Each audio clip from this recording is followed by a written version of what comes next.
Hi, it's Lee, and welcome to the Tesla Economist. So, there's no denying that Tesla is having issues with 4680 cells. They appear to be doing everything they can, but it's obviously taking a lot longer than they initially thought.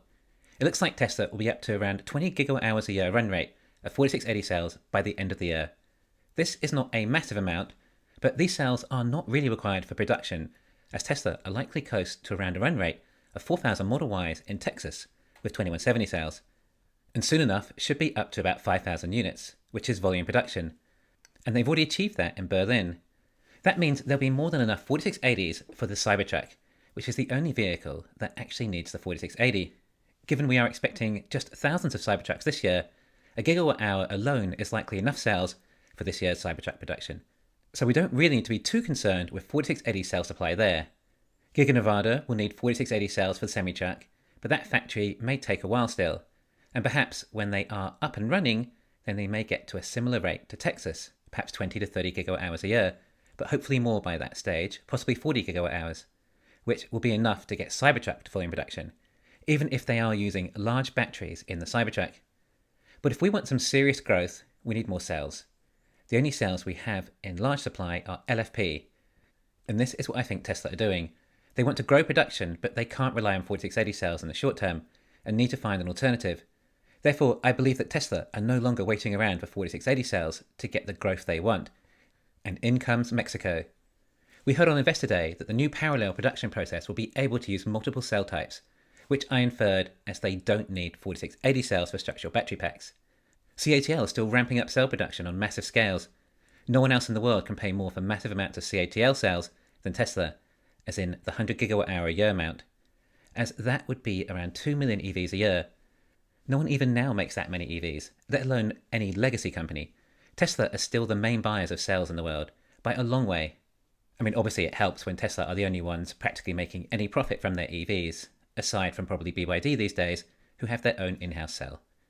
In negotiation, it makes it much easier to out-negotiate your competitors for supplies when your competitors lose money on every sale they make with said supplies, i.e. Tesla could always outbid legacy autos for global cell supply.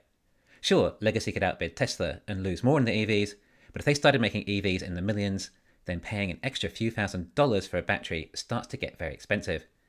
Tesla wouldn't even need to likely try and negotiate over the legacy autos, and the amount of cells Tesla buy at least an order of magnitude more. Yes, hopefully we see some massive 4680 breakthroughs next year, like we were told, and they will finally ramp up, but the company is no longer at the mercy of 4680 technology. I'm actually surprised the level of output Tesla have achieved from this new factory, given such limited 2170 supply. And then Mexico is able to boycott 4680s as a limiting factor to Tesla's vehicle growth. CATL are building a factory in the US too, but this is partnered with Ford. I'm surprised CATL are not building in Mexico for Tesla. Not only that, Tesla's new production techniques are going to reduce costs dramatically. So despite Mexico producing an additional 1 million units a year, these vehicles would be a much lower relative cost, and should therefore have enough demand at price points that still carry a lot of profit. If Tesla make a compact car, it should hopefully still carry $10,000 profit at a $25,000 to $30,000 price point. Likely a lot more if they're getting tax credits, although if the cells aren't produced in the US or North America, they will not get the cell subsidy due to importing these cells from China, but likely still get the battery subsidy as they will make their own batteries in Mexico. And if they end up making the van, then there could be $20,000 profit per vehicle in those maybe. I'm just guessing, but likely more profit than the compact. Again, especially if they're getting the tax credit. This buys us time. If they get this factory operational sometime in 2024, then we will see growth in production, deliveries, sales, and earnings. Just what shareholders want to see, perhaps throughout 2024. This buys us another year until 4680s need to be required to start showing growth. Except this vehicle may be so popular, Tesla said at the investor meeting, that they're going to build Gen 3 vehicles in other locations, so possibly Shanghai and Berlin too, or another 2 million vehicles a year. Who knows when these factories will start or be announced, but I would guess possibly this year, at least announced, and perhaps start building next year and operational in 2025. 4680s don't matter as long as CATL can continue to make enough LFP cells for Tesla, and if this is a compact car, then they only need about 50 gigawatt hours a year for a million of them a year. Tesla's 4680 cell is still a very new technology, and I'm talking about the dry battery electrodes, not so much the form factor. It may take Tesla quite a bit longer to sort out, At least it sounds like there is enough progress to at least start making the Cybertruck, although we don't know the chemistry for the new 4680s at Texas. They may be including silicon on the anode and able to increase the energy density. However, even if energy density has not improved much, then we still aren't sure as to the size of the Cybertruck battery pack. The vehicle clearly has a long wheelbase, so there's presumably a lot of room to pack in a lot of cells. Remember, structural cells too, so there can be more cells packed in that space compared to the competition or other electric trucks. If the energy density is not approved, then I think Tesla could reach perhaps 420 miles of range without having to double stack the cells. Tesla can double stack the cells if they wanted to, and could get probably 500 miles of range if they really wanted, but they may want to wait for energy density to improve first. I think they'll need at least 420 miles of range, as it needs to be the best electric pickup truck on the market, and will have either 3 or 4 motors. The latest we were told was 4, but it might be similar to the tri-motor in the semi-truck.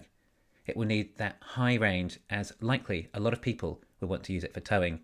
And yes, the cost is probably going to be high when it launches, possibly around $120,000 or something.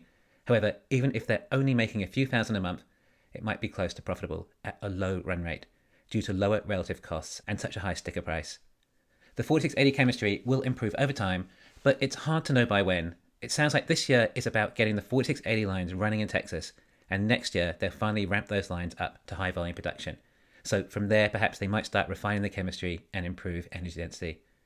If Tesla want to really ramp up and have future years with over 50% growth, then Tesla, and likely eventually the EV industry, will need to solve the dry battery electrode process, or find some other ways of producing cells and batteries faster. In the meantime, if CATL and other battery suppliers can keep expanding, then Tesla can grow at their rate. On top of that, Panasonic is building a big 4680 factory for Tesla in the US too, which will obviously give Tesla another good boost with 4680 cells. Panasonic's version will likely have the same chemistry as 2170 cells, so possibly more energy dense if you include the form factor. This may be what it takes to get the Cybertruck to 500 miles, but I guess we'll see. We should expect an update with the 4680 line in the Q1 earnings call in about a month's time. The last we heard was they'd just started one of the lines in Texas, so we should get an update as to how well that has been going. The Caddo Road line was a 10 gigawatt hour capacity and was at 4 gigawatt hours a year run rate, or about 40%. Then the Texas line is 25 gigawatt hours. So if that is at 40%, it would be 10 gigawatt hours a year run rate, which would be really good. Or it may just be around 4 gigawatt hours a year, which is what we're told to expect. Probably every quarter they're going to run a new line and they'll get them up to about 4 gigawatt hours a year run rate. Then they'll finally ramp up next year. Then they'll finally ramp them up next year, which is obviously very important to watch. Thanks for listening. Please hit the thumbs up and subscribe. You can follow me on Twitter and talk to me on Patreon.